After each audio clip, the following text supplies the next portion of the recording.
Hey everybody, Dr. Cohen here, and I am recording today's video for those of you who are like me with a really high arch of your foot, aka a supinated foot.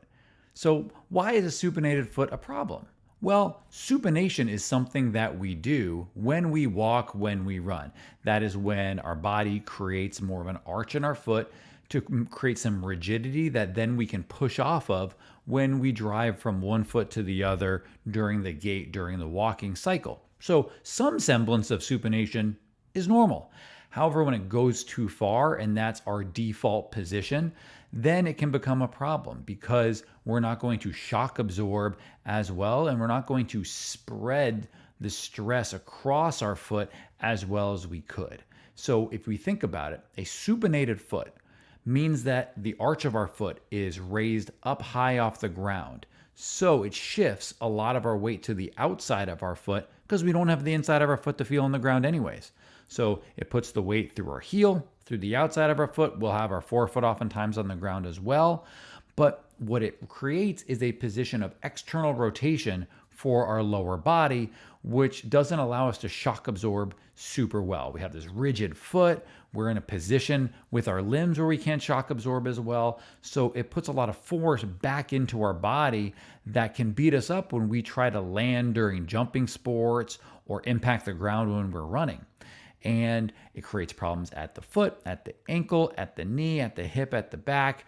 Right, each person is different into where the issues manifest, but it can create a problem. So one of the first places we can look for is shoes. And we can use the shoes as a way to feel the ground a little bit more effectively. So for folks like myself who have just naturally a very high arch, it's pretty structural in my case. It's probably not changing a whole lot. So I need to make sure that I have shoes that I can wear when I'm standing where I can feel my arches when I'm standing still, because that lets me know that I'm spreading the love throughout my foot in terms of what is holding me up. Imagine somebody lying on a bed of nails, right? If they're lying on that bed of nails, the nails aren't going through them because each nail is taking just a little bit of the body weight. It's spreading it out throughout. However, if all of a sudden we start removing nails, then they start piercing us, right?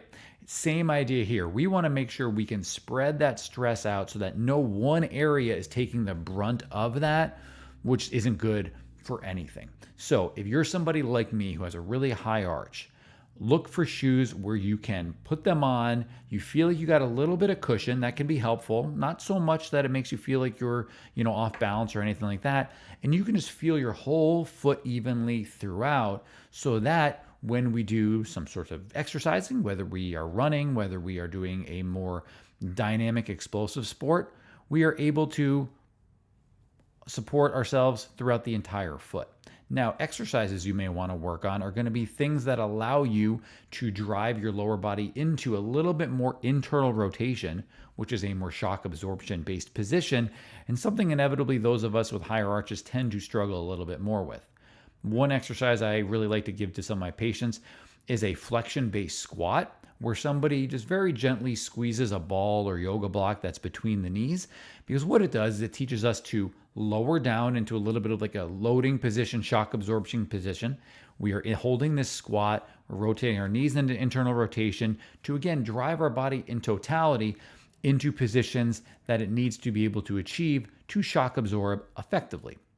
Now, from there, we may integrate that into more landing drills, such as hops, such as jumps, and there's endless amounts of things we want to potentially progress into.